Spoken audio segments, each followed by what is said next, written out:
Welcome to the Lost Tracks podcast. I'm Jesse Bass, your host. The Lost Tracks is an archaeological journey through the world of lost and undiscovered music. Today we're heading to the East Coast to uncover the story behind an unearthed jazz funk record that rippled its way through popular culture and into the ears of some prolific artists. Give it up for Gary Davis and his Professor.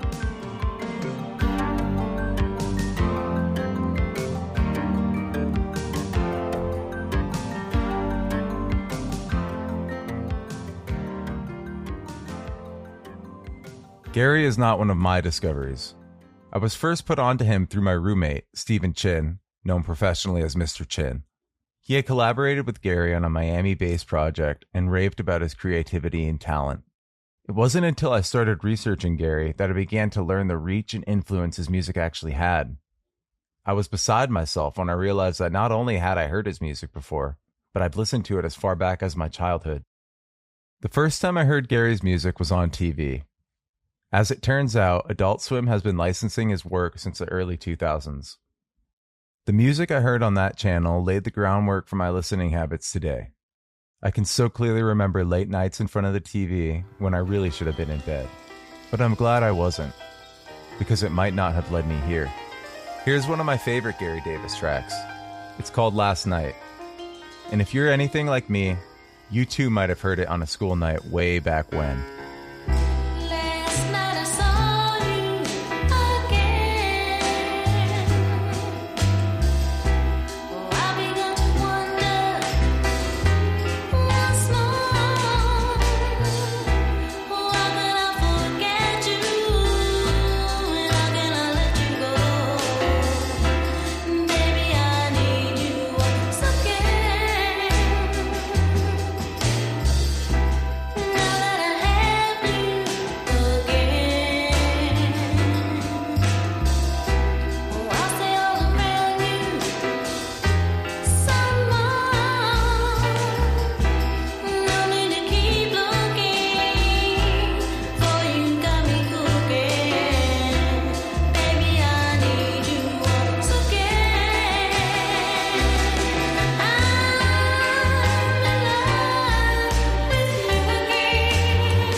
This connection was just the tip of the iceberg.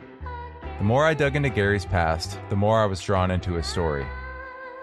That's when I called Mr. Chin and asked for an introduction. Getting a hold of Gary was easy, and when he heard our pitch for this episode, he was all in. On the day of our interview, he answered our call in his home's music studio, which he built by hand.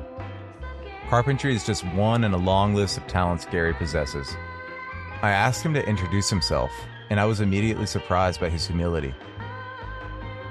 Well, it's interesting because most of the times I'm just Gary Davis. I don't see anything really particular special about myself and things, and I'm learning through people pointing it out to me that I have all this wonderful talent and things. So I'm trying to learn to accept it, not take it for granted. I don't take the talent for granted, but I take the fact that I have talent for granted, you might say.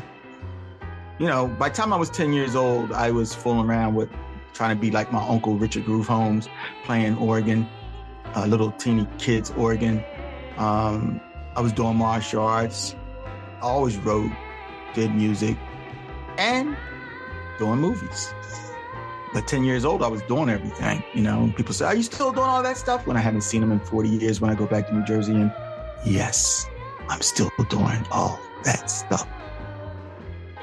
Gary's creativity knows no limits. In fact, I think it's safe to say he exudes more creativity in a day than most people do in a year. It really isn't a surprise, though. Gary was born into a creative family. He's the nephew of legendary jazz organist Richard Groove Holmes, a revered musician with a strong swinging style. He was one of Gary's earliest influences and laid the foundation from where all of his creativity would grow. On a lot of music I do today, I like that B3 sound because I want people to say, damn, he sounds just like his uncle. You know what I mean? So I put that B3 thing in it that's not domineering, but it's something like my uncle would put in the background as he was doing it. Nobody could play like my uncle. My uncle was a killer playing left-hand bass on a Hammond B3. You think it was a bass player. And then he had a big bass bend where the bass came out of. He didn't just have the Leslie, he had the bass bends, and the bass came right out of that thing, and he sounded like a better than bass players that I knew at the time. And so I picked that up from him. But like, all of them play walking bass and jazz tunes and play blues. But my uncle could play like freaking funk. He could play funk basses and stuff, and then articulating with the other hand and doing both at the same time. And it was like incredible.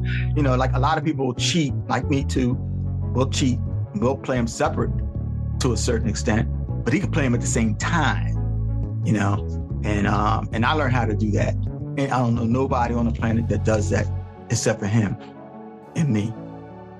Next to his uncle and other jazz musicians, Gary lists country western and his church's choir as his earliest musical influences. He was an old soul with a unique ear, especially for a young kid in Camden, New Jersey. So what happened when Gary's jazz background collided with his coming of age in the era of raw disco, R&B, and schoolyard rap? As it turns out, Gary's technical understanding of complex chords and all things jazz were his biggest asset as he entered the scene as a studio musician. And in the case of one producer, Gary's skills were the bedrock for a fervently creative partnership that would result in an untold number of songs. February the 13th, 1979, I get this phone call from Darryl Bell. Come to New York City, man. We're going to do a session for this guy named Peter Brown. Got on the Trailway bus from Camden, went to Port Authority in New York City. Darryl and his boys waiting for me. Catch a taxi or something to the infamous Sound Idea Studio. Big studio. My uncle, Bootsy, everybody recorded at Sound Idea Studio. That was the first session I did, 79, February the 13th, 1979, from Wayne Ford. Then it was Valentine's Day, we skipped, and then at 15. I met Joyce Jones and her sister, Velma Jones, and Peter wanted me to do tracks for them, so I wrote the Queen Constant theme. For a couple weeks later, Queen Constant, Searching for My Lover, and Remember Me. Peter had a system. Especially when I was working with him, he had a system. Okay, next, clap tracks. Next, bring some percussion. Add this in there, add that in there. Yeah, he was definitely a producer, you know. He let other people produce certain things too, but he had his own thing and said, yeah, bring that in there. Bring that synthesizer. He liked them syndromes. I remember the syndromes came out. Woo, woo, woo, woo, woo. Bring that stuff in there, put some of that stuff in it too. You know, he was good guy. He used to have coins in his hands and jiggle these coins all the time, sit there, watch stuff. He was like the godfather in every way. He was a godfather. Love Peter to death. He's like my big brother, father image, taught me a lot. But Peter's Peter, you know, gangster. One day he's using a screwdriver to start the car in an old beat up station wagon. Next time I come, he got a brand new Cadillac and stuff, boxes of records all over the place. When rap came in, I think it was 80, the beginning of 1980 or something, like a year after I met Peter, Peter was rolling. He was rolling. It went from rags to riches. And I was like the freaking bookworm or the professor, or I don't know, I guess I stood out some kind of weird way. And so I started arranging music for some of the tracks he did. And synthesizers was brand new. So I started playing the synthesizer, and every time I was in the studio with Peter, I did the synthesizer tracks and the strings tracks. Like I said, nowadays I would have got credit for writer. Then, I went to school to learn how to arrange and write. I studied with Manny Alvin. Manny Alvin was a big time jazz arranger, and he arranged my uncle's tracks. And they all worked for Sonny Lester, who I met at 90-something years old a couple of years ago. But Sonny Lester, they worked for Sonny Lester, my uncle and my teacher, Manny Alvin wrote. But that's what they did. So it just, instead of doing jazz stuff, I was doing R&B or whatever stuff. And that's what I went to do to Peter. Gary's work with Peter marked an opportunity for him to turn music into a career. When a producer called, Gary made himself available. But to set himself even further apart from his competition, Gary knew he needed a band. What Gary didn't know, though, was this idea to form a studio band would lead to a body of music that would alter the course of his life almost 30 years later.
when my brother came out of the Army, I wanted to form a band. Peter didn't have a studio band.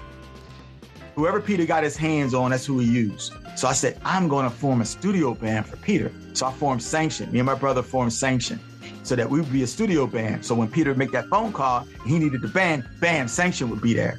I did maybe 8 different projects for Peter or whatever, and I couldn't get a hold of him. And I always generally got a hold of him through Darryl Felt. And I mean, Peter was all over the place, so everybody eventually lost contact with him pretty much, except his close-knit people, and they probably lost contact with him too. So I wanted to do records and things. I said, I'll do my own. And again, you shouldn't do no album like that with all those different kind of songs on it. They should do an R&B album, jazz album, or disco album, not some crazy stuff like that. That's what I was told. And being hard-headed like I was, I just did what I wanted to do, and I did it, and it worked. And it's funny because the only thing I did not write on that is the pop.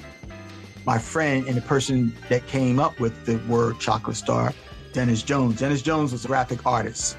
He drew all the signs in Camden at the clubs and stuff for the shows. He drew on the glasses. People had these they call them pimp glasses and stuff. He drew all on them. He was like the quintessential artist back in the day. He was a little bit more, not a little bit more, he was a lot more business than everybody else. Everybody else was just musicians, that's it. Him and I formed Chocolate Star Productions, Chocolate Star Records. And so it came out under his thing. That's why there's no album cover for that, by the way. There's no official cover. Matter of fact, I got one in my hand right now. This is the original, right in the plastic. It came like this here because my graphic artist friend was supposed to design an album cover and get people to print them up and then go in there, which never happened. Like most things, people say, "Oh, well, you ain't do anything." I won't get into that, but anyway, that's why it came out the way that it kind of sort of did, because he was supposed to do the jacket and figure it out and put all the stuff on it, and it never happened. So since we didn't have no album cover, nobody knew who none of the people were. Because of my history with Peter, each thing was like a different group. You follow me? It was supposed to come out like Amanda Bishop did last night in A Time for Love Is Now, and she was my artist. So it was supposed to be Amanda Bishop and Sanction, Kyle Alexander and Sanction, Rhonda Welly and Sanction. You know, it was supposed to come out that way. You know what I mean? Gary Davis and Sanction with the GD.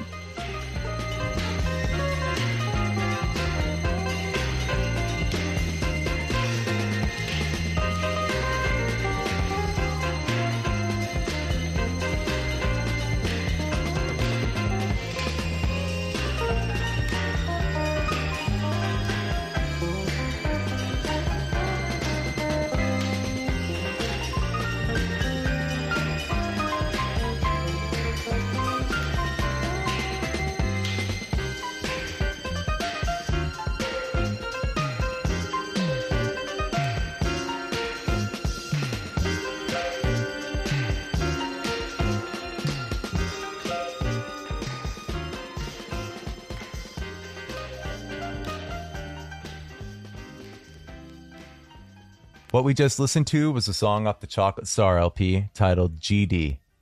Tyler, the Creator, lists it among his top 15 tracks of all time. It makes sense, too. I hear resounding similarities between that track and songs across Tyler's entire discography.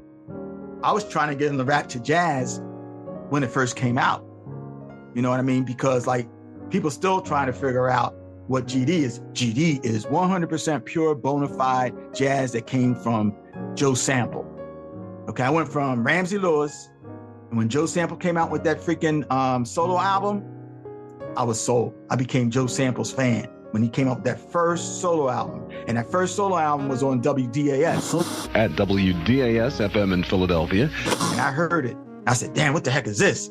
Dun, dun, dun, dun, dun. I fell in love with Joe Sample. I met Joe Sample. Joe Sample told me how he played on one of my uncle's albums and stuff before he became the Joe Sample.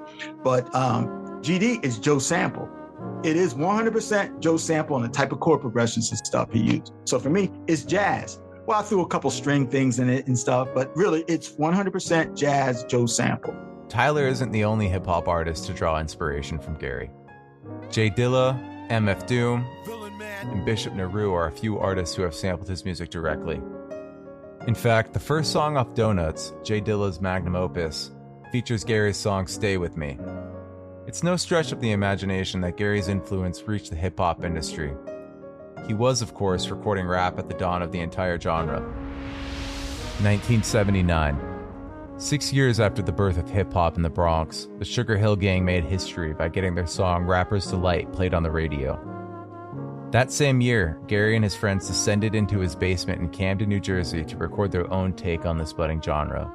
What they would emerge with was a bold, playful, and sincere track that would cement itself in the annals of hip-hop history. Of all the songs off the Chocolate Star LP, Super Jake stands out as a monument to Gary's versatile and pioneering spirit. Music is music. Music is music. I don't know anybody that listens to all the kinds of music that I listen to. That's a musician. Like, some people listen to it, but they're not musicians. But a lot of musicians that I know, I'm talking about the ones that I know, all the musicians that I know, they're into like one thing.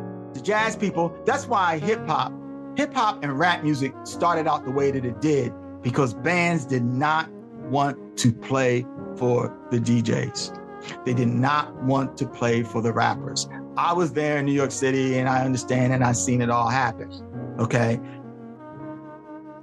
All the big studios had all the instruments you want. They had basses, guitars, they had drums, they had keyboards, they had everything. So all you had to do is walk in the studio, they had everything. So all of a sudden you get these rappers and DJs show up. But who the hell's gonna play their music? We ain't playing none of that crap. Get the hell out of here. We'll play it. And they got on the drums and did their beats, because everybody could do some kind of beat. And they got on the piano and stuff, and they did this unsophisticated stuff, because that's all they could play. That's how it started. That was what was going on at the time. So it started out simplistic because nobody would play it. For me, rap was, put it this way, the first person that I really heard rap, believe it or not, was Johnny Cash.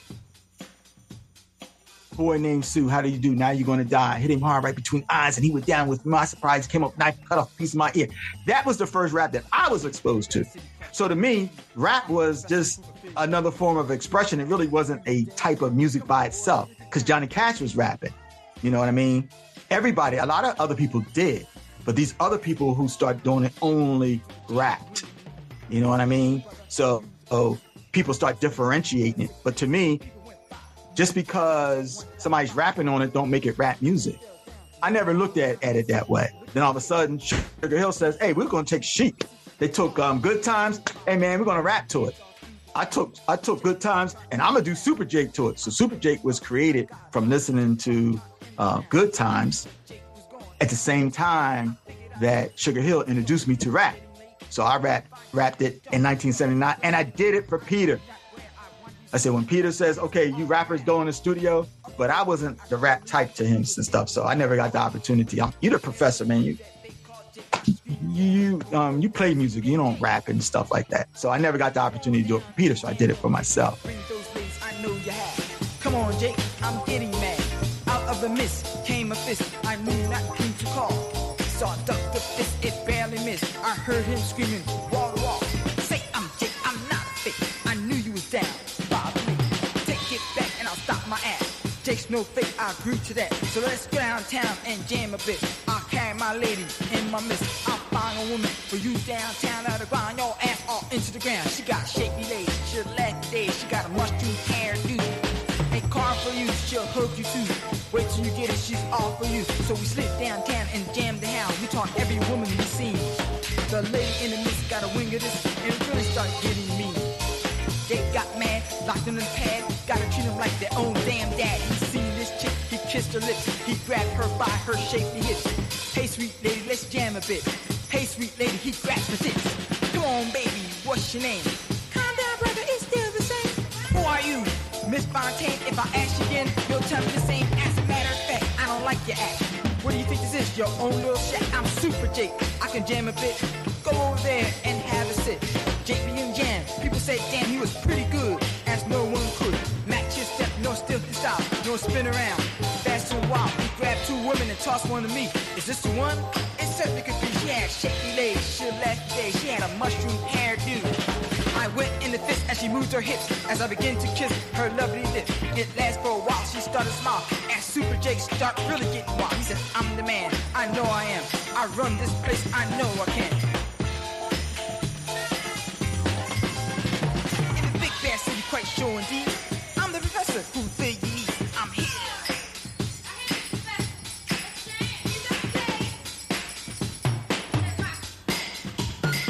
Party here, the party there. We got a party everywhere. Upstairs, downstairs, in your living room. The professor is gonna jam for you.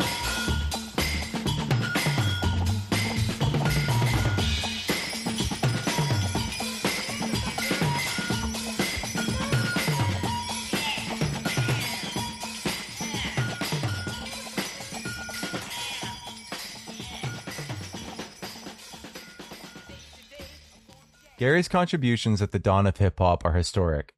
I can't help but to think about the what if. What if Peter liked it? What if they made more? But to be honest, I'm just happy that Super Jake exists at all. It is interesting, though, to see Gary's music come back around into the world of hip-hop. It's astounding to me that someone with almost no name recognition can command such a large influence among the genre's top artists. I asked for his feelings on this full circle moment, and he seemed to still be processing this for himself.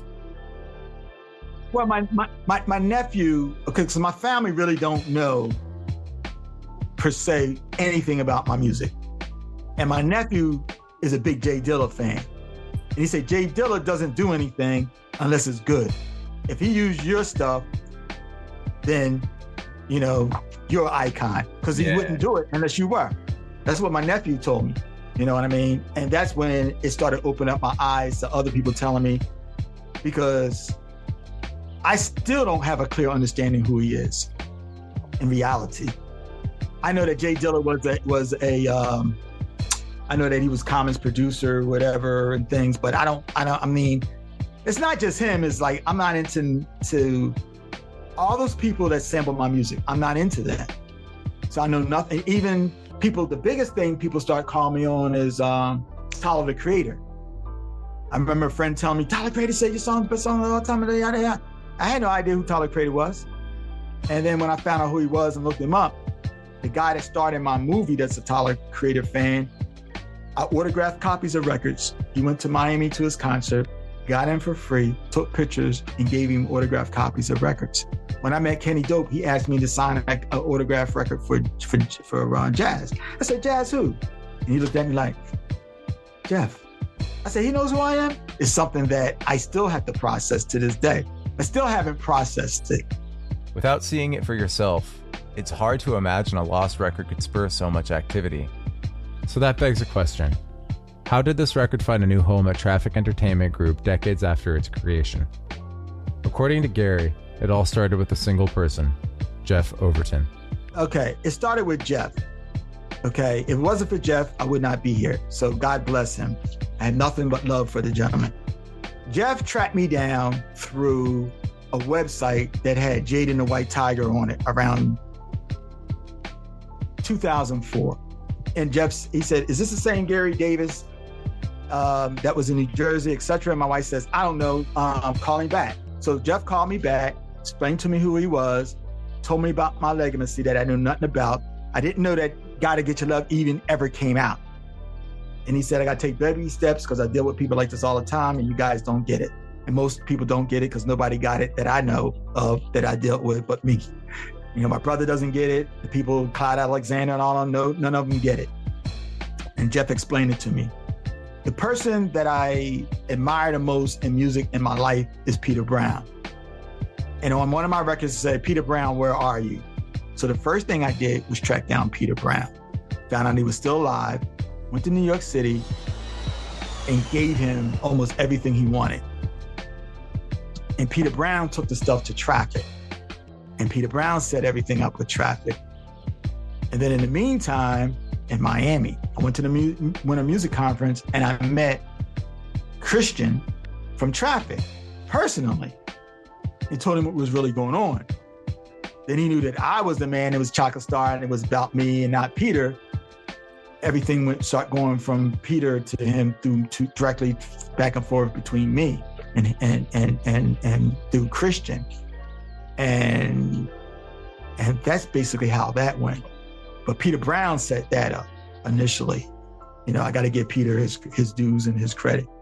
It's no wonder why audiences were able to connect with Gary's music decades after its release. On top of his creativity and talent, there's a gravitational pull surrounding this man that will draw you in and hold you there as either a listener or a fellow musician. Above all of his abilities and expertise, Gary's collaborative nature is his strongest asset.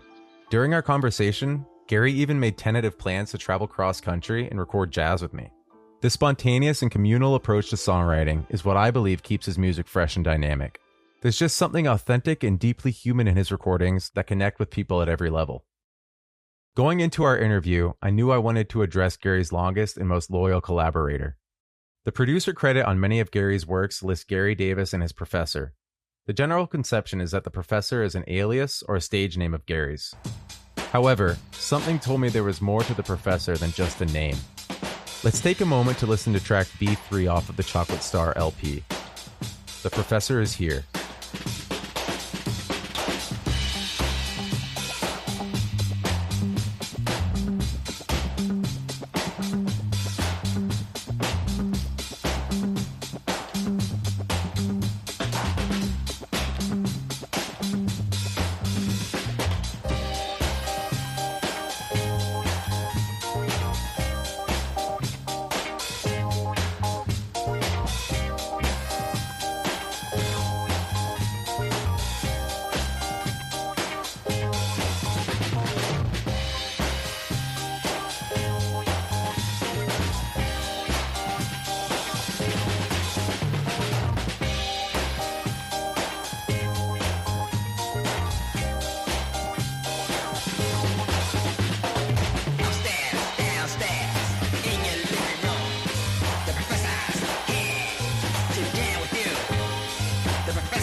Gregory Warren, a childhood friend who was in Sanction. He was the first person I can remember calling me the professor. He slapped me on the back. The professor! You know, kind of sort of it's a little bit mocking, you know, but respect and mocking at the same time. So I embraced it and said, yeah, hell yeah, I'm gonna be the professor. That's my alter ego. So yes, it takes a different part of me. And as a martial artist, there's a certain part of the martial artist I am. If that comes out, it's the chi or ki or alter ego. Yeah, when that stuff comes out, it's a different thing. Like people that know me, people like in school or whatever, anybody that knows me, even now, I bet you they'd be surprised about the professor and the stuff the professor did and the professor's here and all of them. That's not me. That's a total personality thing. Me, Peter, and Patrick went in the studio, and we were trying to bring Jimmy McGriff in when Jimmy McGriff was at Iridium. Okay, he's supposed to be at the Iridium that night. We tried to get him in the studio that day, but we missed the opportunity. But anyhow, when I went to the studio, me and Patrick worked on 2 tunes. And Patrick went in the booth to do some vocals, and I went in the booth to do vocals. And Patrick said, yeah, now this is when you become that other person and you let it out, and you're not yourself. Patrick said the same thing, but I was already that kind of sort of way. Gary's story is a testament to the power of music and an inspiration for myself as a record label owner. It continues to blow my mind how Gary's creativity had this snowball effect that has led to an unending amount of remixes, samples, and collaborations. Without a doubt, the Chocolate Star LP deserves all of the recognitions it's received and much more. In a day and age where our listening habits are shaped by formulas and algorithms, it's refreshing to listen to someone like Gary, who stayed consistent and true in a lane completely of his own. And he's even managed to inspire and pass along parts of his unique identity to future generations. If you haven't yet, be on the lookout for your copy of the Chocolate Star LP, and check out Gary's newest releases as well. That's right, the Professor is here to stay. As always, thank you for tuning in. And if you enjoy what you've heard, don't forget to like and subscribe and share with your friends. This podcast was co-created and produced by myself and Ryan Farrell. Better preserved than forgotten.